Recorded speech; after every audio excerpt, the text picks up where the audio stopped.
약 400년 만에 이스라엘에 등장한 선지자가 세례 요한입니다. 이 세례 요한은 메시아이신 예수님께서 세상에 곧 등장하시고 그래서 메시아를 맞이할 준비를 해야 한다고 이스라엘 백성들에게 선포했습니다.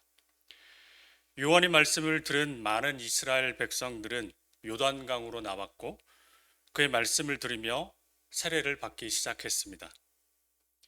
이스라엘 백성들은 세례 요한의 사역을 지켜보면서 그가 메시아가 아닌가 하기도 생각했습니다.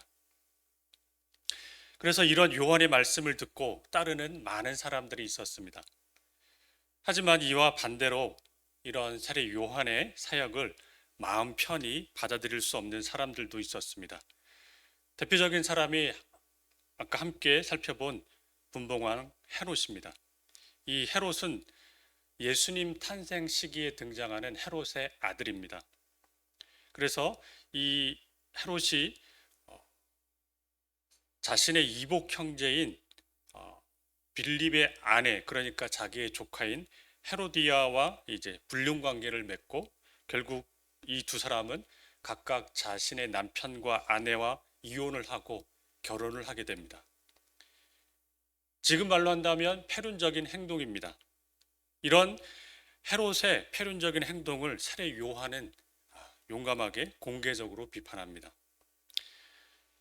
그의 부끄러운 치부를 공개적으로 비판하는 것은 바로 왕의 얼굴, 그러니까 헤롯의 얼굴에 먹칠을 하는 것이었습니다. 지금도 그렇지만 권력자에게는 도덕적 정당성이 있어야 권력을 지탱할 권위가 생깁니다. 그래서 헤롯은 감추고 싶었지만 이런 요한의 공개적인 비판을 통해서 더 이상 묻어둘 수가 없었습니다. 아마도 더 이상 방치했다가는 자신의 정치적 안정에 큰 위협이 될 것이 뻔했기에 헤롯은 세례 요한을 옥에 가둡니다.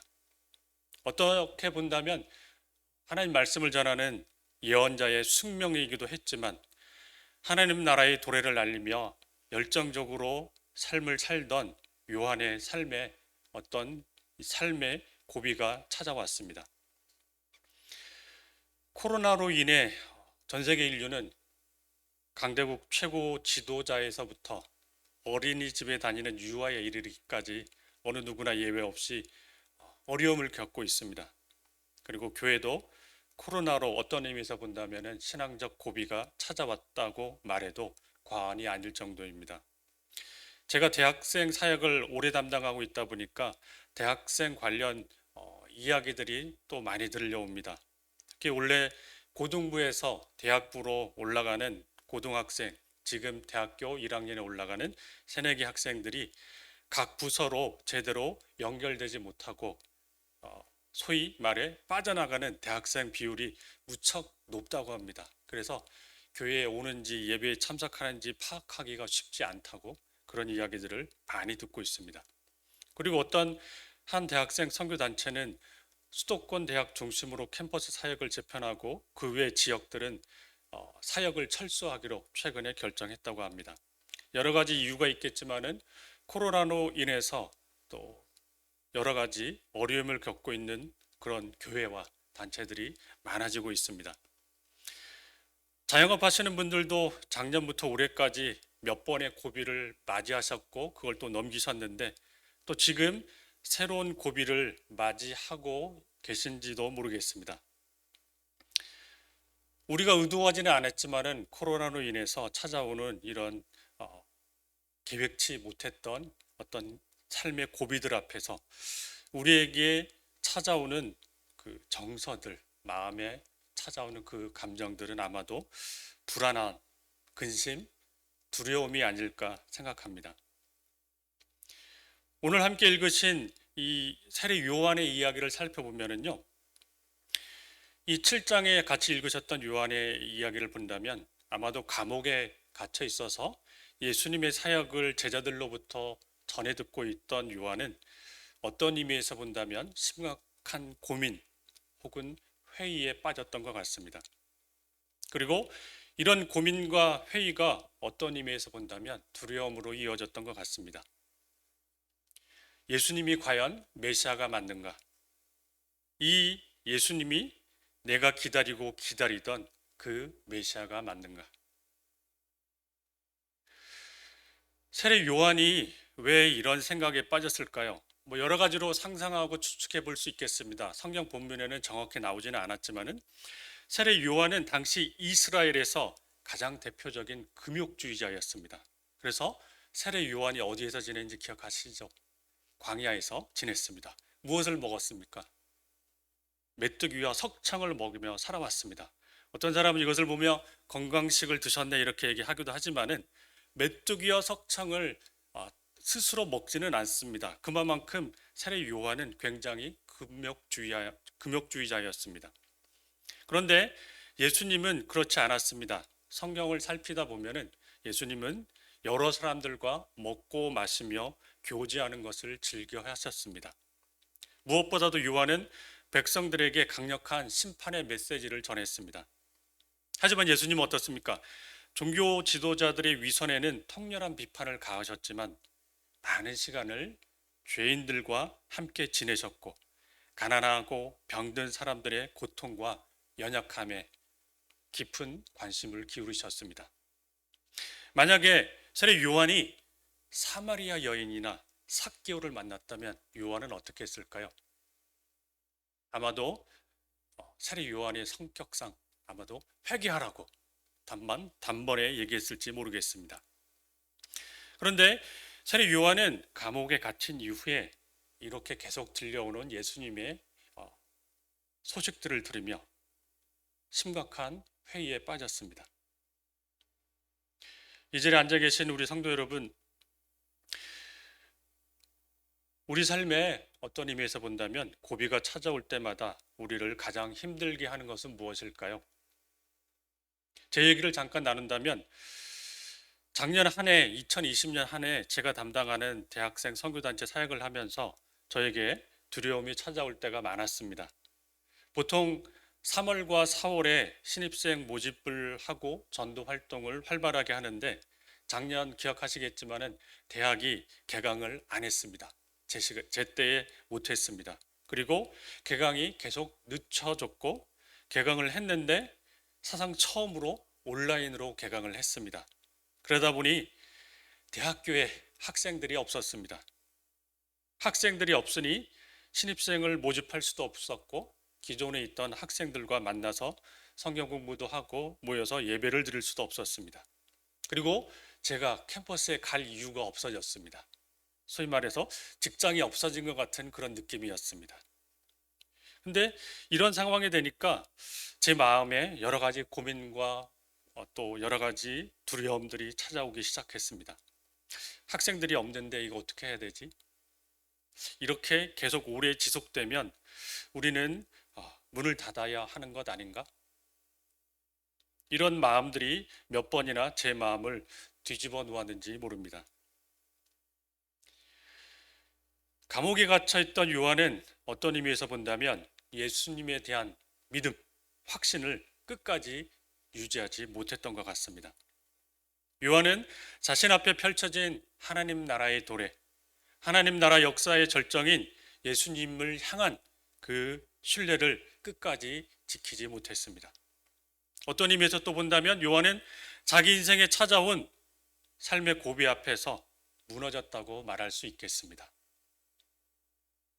하지만 요한의 모습과는 너무 대조적인 예수님의 모습이 있습니다. 예수님은 우리가 성경을 읽다 보면 아시겠지만은 삶에 찾아온 여러 가지 고비들이 많으셨습니다. 그런데 예수님은 이것들을 어떻게 잘 넘기셨을까요? 이렇게 생각하면 주일학교 친구들 아마 예수님이시니까 넘기셨을 거예요. 이렇게 얘기했을 텐데 그렇죠. 절반은 맞는 것 같습니다. 예수님이니까 넘기신 것 같습니다. 그렇지만은 예수님은 우리가 잘 아시는 것처럼 완전한 인간의 몸으로 이 땅에 오신 성육신 하신 하나님의 아들이십니다. 그렇기 때문에 예수님은 또한 육체적인 존재이셨기에 배고픔을 느끼셨고 분노하셨고 슬퍼하셨습니다. 그래서 예수님께서도 자신의 인생에 찾아온 십자가라는 큰 고비 앞에서 두려워하셨습니다. 겟세마네에서 이 잔을 내게서 옮기시옵소서라는 간절한 기도가 어떤 의미에서 본다면 예수님의 심정을 분명하게 보여줍니다. 그런데 하나님이시지만 완전한 사람이셨던 예수님은 자기에게 찾아온 삶의 고비들을 넘기셨습니다. 이것을 어떻게 넘기셨을까요? 여러 가지로 살펴볼 수 있겠지만은 저는 이것을 누가복음 함께 읽으신 21절과 22절에서 찾을 수 있는 것 같습니다. 이 장면은 예수님께서 공생의 사역을 감당하시기 전 세례 요한에게 세례를 받는 장면입니다. 세례를 받으시면서 예수님은 신비한 영적 체험을 하셨습니다. 예수님께서 세례를 받으시면서 하늘이 열리고 성령이 비둘기 같은 형체로 자신에게 내려오시는 것을 경험하였습니다. 성령이 비둘기같이 내려왔다는 것은 비둘기가 내려앉을 때 어떻습니까? 조용하고 사뿐하게 내려앉는 것처럼 성령께서도 예수님께 조용하고 사뿐하게 임재하셨다는 것을 말하고 있습니다. 성경 저자는 그때 일어난 상황을 이렇게 묘사하고 있는데 그때의 실체를 우리는 완전히 알 수는 없습니다만 무척 신비한 순간이었다는 것은 쉽게 상상해 볼 수 있습니다. 이런 신비한 체험을 하면서 예수님께 하나님의 음성이 들려왔습니다. 너는 내 사랑하는 아들이라. 내가 너를 기뻐하노라. 예수님께 들려온 하나님의 음성은 성경 말씀입니다. 이 음성은 성경 두 구절이 결합되어서 나온 말씀인데 우선 너는 내 사랑하는 아들이라는 말씀은 시편 2편 7절의 말씀입니다. 하나님께서는 이 말씀을 통해서 예수님께 말씀하셨습니다. 너는 내 사랑하는 아들이다. 이 한마디에 담긴 의미는 이것입니다. 너는 나에게 특별한 존재다. 나는 너를 사랑한다. 두 번째 말씀인 내가 너를 기뻐하노라는 이사야 42장 1절의 말씀입니다. 이것에 담긴 의미는 이것입니다. 내가 너를 기뻐한다. 너를 통해서 내가 특별한 일을 이룰 것이다. 예수님께서는 세례 요한에게 세례를 받으시면서 두 가지를 경험하셨습니다. 하나는 성령 체험이고 하나는 하나님의 사랑에 대한 확신을 경험하셨습니다. 예수님께서 경험하신 성령의 임재는 어떤 것이었을까요? 정확하게는 알기 어렵지만 거룩한 하나님의 영이 예수님의 전 존재를 휘감았을 것입니다. 너는 내 사랑하는 아들이요 나는 너를 좋아한다. 이 음성을 통해서 예수님은 자신이 어떤 존재인지를 알게 되셨습니다. 아마도 이 음성은 예수님 앞에 펼쳐질 그 예수님의 공생의 사역 내내 따라다녔을 것입니다. 그리고 이 음성을 통해서 예수님은 자신이 하나님께 얼마나 귀한 존재인지를 경험하시고 확신하셨을 것입니다. 그리고 자신의 사명이 얼마나 귀한 것인지를 확신하셨을 것입니다. 저는 이것을 요약한다면 예수님께서는 하나님의 사랑 숨결을 경험하고 확신하셨다고 말할 수 있는 것 같습니다. 예수님의 삶의 고비고비마다 그것을 뛰어넘을 수 있었던 근원은 바로 세례 요한의 세례 현장에서 받았던 하나님의 사랑 숨결이었습니다. 이 자리에 앉아 계신 성도 여러분, 예수님께서 체험하신 이 사랑 숨결을 우리 또한 체험해야 합니다. 이것을 2000년 전 예수님에게만 일어난 일이라고 읽으시면서 넘어가시면 안 됩니다.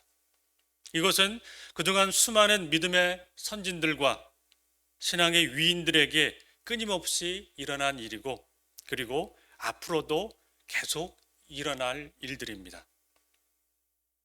성령을 통해 하나님의 사랑 숨결이 우리의 전 존재를 휘감싸는 경험을 해야 합니다. 왜냐하면 성령은 우리에게 하나님의 능력을 전해주시기 때문에 그렇습니다.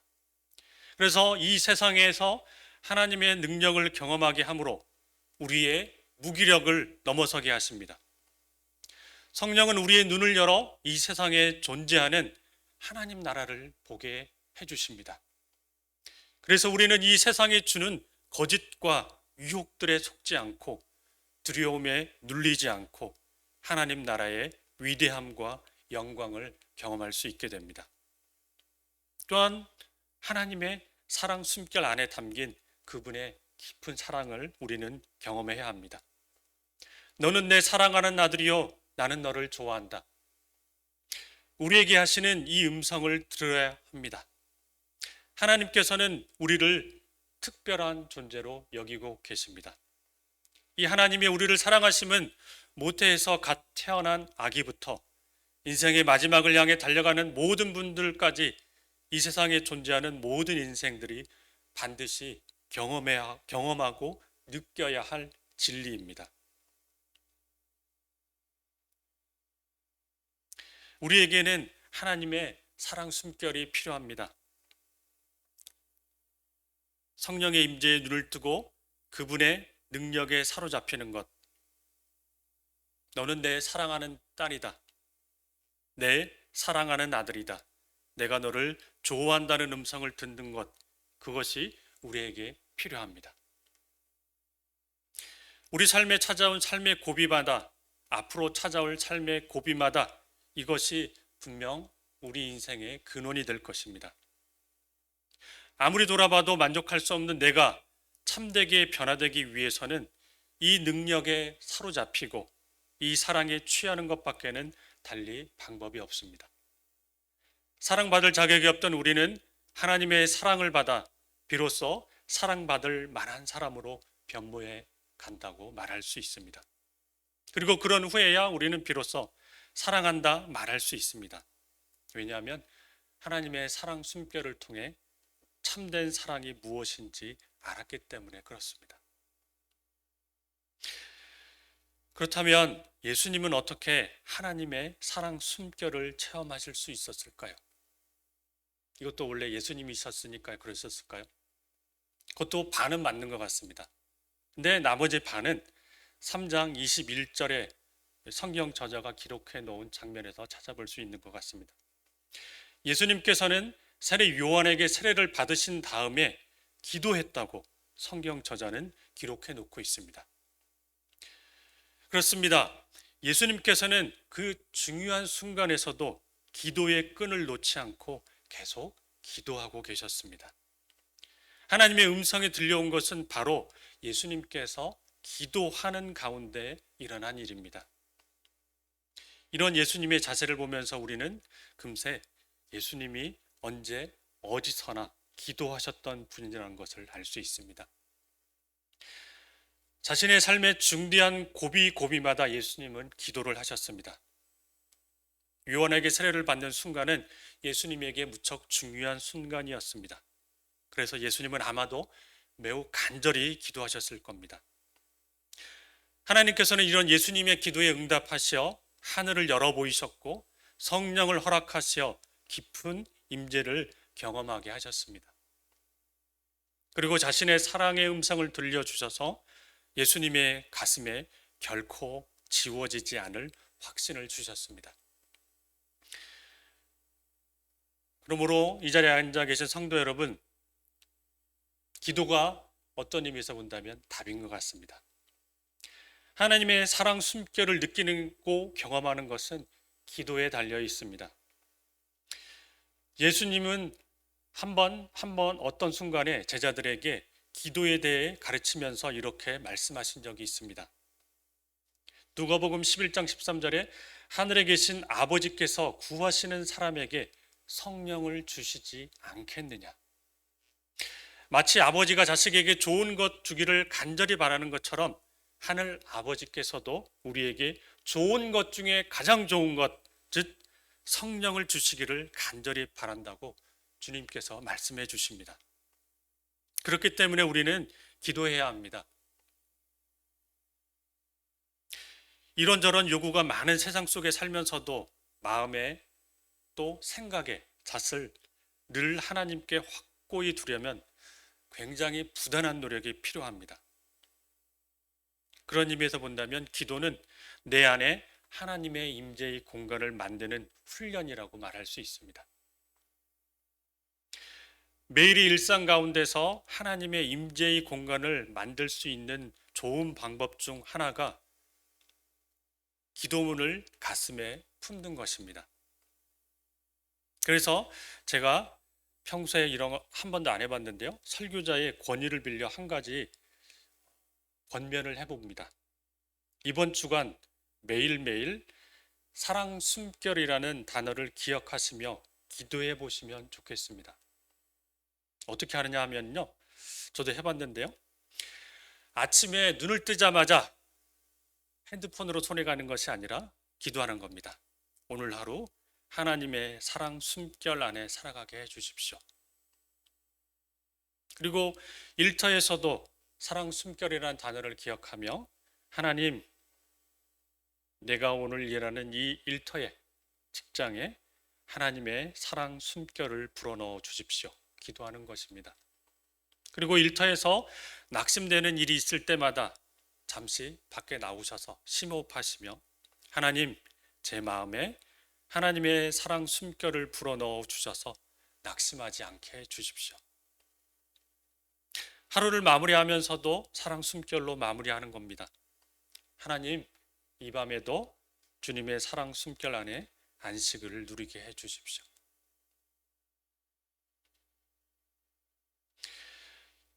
이 단어를 기억하시면서 기도하시다가 사랑 숨결 교회가 떠오르시면 교회를 위해서도 기도해 주십시오.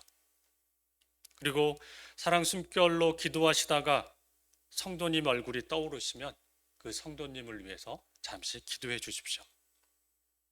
그리고 또한 최근에 저희와 함께 신앙생활을 하기로 한 성도님들이 저희 교회에서 또 이곳 제주에서 풍성한 사랑 숨결을 누릴 수 있도록 기도해 주십시오. 매일매일 기도하는 것들이 쉽지는 않습니다만 이와 같이 사랑 숨결이라는 단어 혹은 다른 단어들도 있겠고 다른 기도문도 있겠지만은 기억하기도 쉽고 또 떠오르기도 쉬운 게 사랑 숨결인 것 같습니다. 이 기도를 하시면서 우리의 기도 가운데에 하나님의 사랑 숨결을 풍성히 누렸으면 합니다. 이 자리에 앉아 계신 성도 여러분, 코로나로 인해 우리는 훨씬 복잡해진 인생의 변수 앞에 노출되어 살아가고 있습니다. 그래서 평소보다 더 우울감 혹은 무기력 혹은 신앙의 슬럼프나 영적 침체에 쉽게 빠질 수 있는 상황인 것 같습니다. 저도 온라인으로 몇 번 예배를 드려보니 제가 뭘 하고 있는지 약간 모를 때도 좀 많았는데요. 온라인으로 예배드리는 성도님들께도 또 같이 이런 어려움 속에 있는 여러 성도님들 가운데도